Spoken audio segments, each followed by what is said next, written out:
आनंद, देखिए, अगर हम देखें तो प्रधानमंत्री नरेंद्र मोदी ने इस्तीफा दे दिया है और अब दिल्ली की ये जो राजनीति है इसमें एक अलग ही हलचल शुरू हो गई है।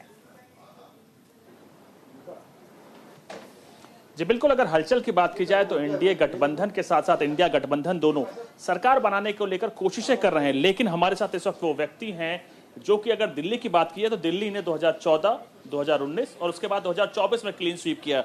हमारे साथ प्रदेश अध्यक्ष वीरेंद्र सचदेवा जी हैं। सर, सबसे पहले तो बधाई आपको। धन्यवाद। सर, गिने चुने स्टेट रहे हैं जिसमें बीजेपी ने क्लीन स्वीप किया था, उसमें आपका भी एक स्टेट है, क्या स्ट्रैटेजी रही?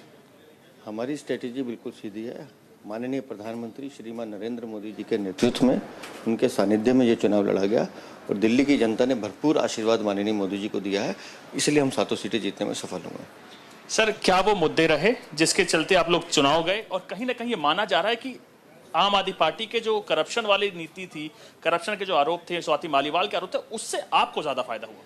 देखिए, आम आदमी पार्टी का करप्शन, अरविंद केजरीवाल की शराब नीति, चोरी, भ्रष्टाचार इस चुनाव का बहुत बड़ा मुद्दा था और दिल्ली की जनता ने अपने वर्डिक्ट से ये साबित भी किया कि दिल्ली की जनता भी ये मानती है कि अरविंद केजरीवाल भ्रष्टाचारी हैं।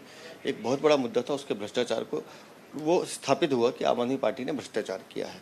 और उसके साथ साथ दिल्ली में जो विकास के काम केंद्र सरकार द्वारा पिछले 10 सालों में किए गए, वो एक बहुत बड़ा मुद्दा था और हम प्रधानमंत्री की योजना को दिल्ली की जनता को बताते रहे और दिल्ली की जनता क्योंकि उन योजनाओं को फलीभूत होते हुए देख रही है, तो उन्होंने देखा भी है। लेकिन अरविंद केजरीवाल का भ्रष्टाचार, स्वाति मालीवाल के साथ जिस तरह का बर्ताव और जिस तरह से अरविंद केजरीवाल उस विषय से भागते हुए नजर आए, इस कई सारे ऐसे मुद्दे थे जिसने दिल्ली की भ्रष्ट सरकार को एक संदेश देने का काम किया और दिल्ली की 7 सीटें भारतीय जनता पार्टी जीती।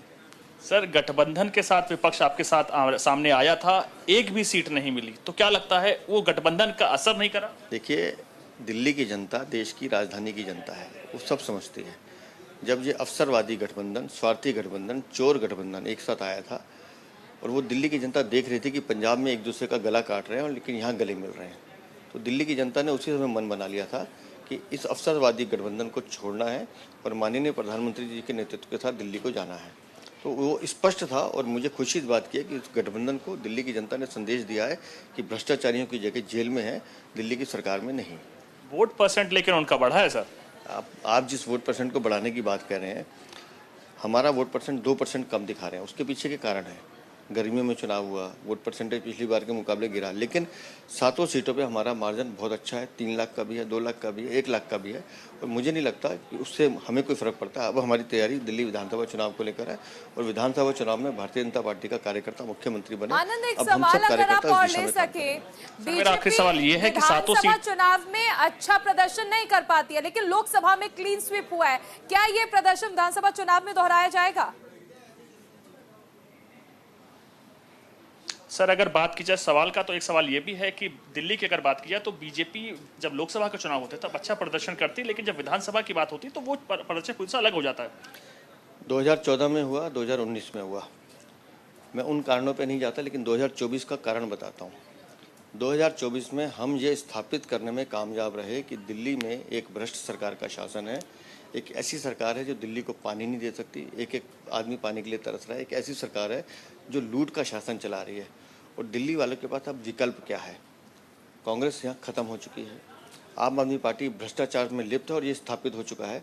तो अब जो दिल्ली है उसके लिए भारतीय जनता पार्टी एक विकल्प के रूप में है और हम ये हर वो सुविधा जो दिल्ली वालों को मिलनी चाहिए उसको देने का काम सुनिश्चित करेंगे और ये आश्वस्त भी करेंगे कि भारतीय जनता पार्टी का डबल इंजन का शासन दिल्ली को बेहतर दिल्ली बनाने में दिल्ली वालों के साथ रहेगा। इस बात की हम गारंटी देंगे। हमसे बात करने के लिए शुक्रिया। सर, अगर बात की जाए बीजेपी की दिल्ली में, तो दिल्ली वो स्टेट रहा जहां बीजेपी ने क्लीन स्वीप किया था और ऐसे कई स्टेट थी जिसके जो आज मैंडेट बीजेपी को मिला है, तो दिल्ली उसमें से एक प्रमुख राज्य है जिसमें बीजेपी ने क्लीन स्वीप किया है। बीजेपी का टारगेट तो उससे कुछ ज्यादा था, लेकिन कई चीजें रही जिसके चलते जो अब की बार 400 पार का नारा था वो कहीं ना कहीं वो फलभूत होता नहीं दिखा। लेकिन पीएम की अगर बात की तो शाम को 4:30 बजे के लगभग एनडीए की मीटिंग होनी, जहां तमाम घटक दल आएंगे और अपना अपना समर्थन पत्र बीजेपी को देंगे, जिसके बाद आगे की कवायद यानी परसों एनडीए सांसदों की बैठक होगी जहां पर नेता चुनने के बाद नरेंद्र मोदी के नाम पर ये पूरा चुनाव लड़ा गया, लेकिन ऐसी स्थिति उनके सामने नहीं आई होगी। बार्गेनिंग अब जो विपक्षी घटक दलों की ओर से की जा रही है, चाहे टीडीपी हो, जेडीयू के लिए भी कहा जा रहा है, तो ऐसे अब ये जो स्थिति बन रही है, ऐसे में क्या लगता है क्या चुनौतियां होंगी? क्योंकि आप अपने चेहरों को मंत्रालय दें या फिर ये जो मांगे की जा रही है घटक दलों की ओर से उन्हें भी संतुष्ट करना जरूरी है, क्योंकि विपक्ष लगातार ये कह रहा है कि ये सरकार ऐसी है जो कभी भी हिल सकती है।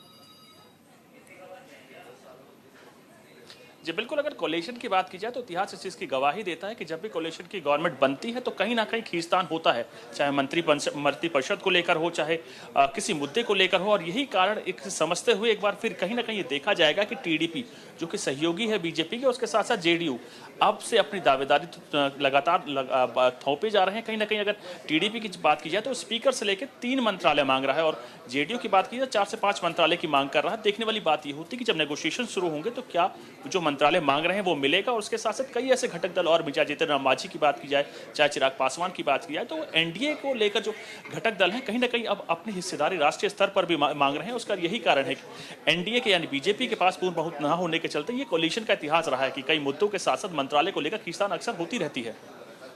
बिल्कुल आनंद, एक चीज और समझना चाहेंगे कि अब आगे की एनडीए की रणनीति क्या हो सकती है, क्योंकि देखिए विपक्ष की ओर से भी तमाम कोशिशें की जा रही हैं।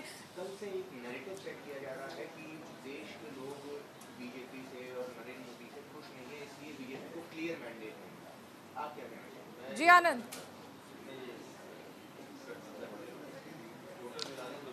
चारुल एक बार सवाल रिपीट करेंगे प्लीज। आनंद, सवाल ये है कि एनडीए की अब आगे की रणनीति क्या होगी, क्योंकि विपक्ष की ओर से भी तमाम कोशिशें की जा रही हैं सरकार में रहने के लिए, क्योंकि कोशिशें विपक्ष कर रहा है कि कैसे भी जब यहां तक पहुंचे हैं तो सरकार तक भी पहुंच जाए।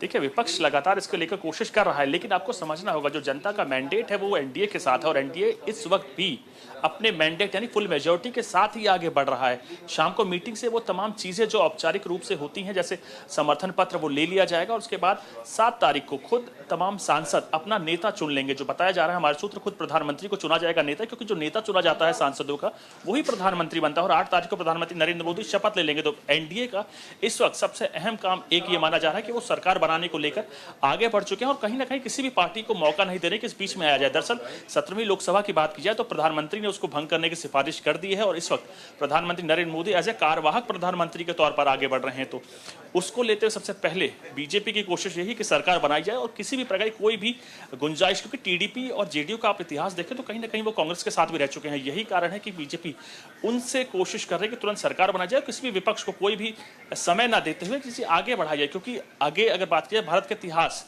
ये गवाही देता है कि कांग्रेस के बाद कोई अगर सरकार रही तो वो बीजेपी की रही है, जिसमें 2 टर्म में फुल मेजॉरिटी के साथ तीसरी बार एनडीए सरकार के तौर पर आगे बढ़ रही। तो बीजेपी इस वक्त पूरी तरह से कोशिश में है कि मोदी 3.0 को बढ़ाया जाए और आगे लेकर जाया जाए। जी।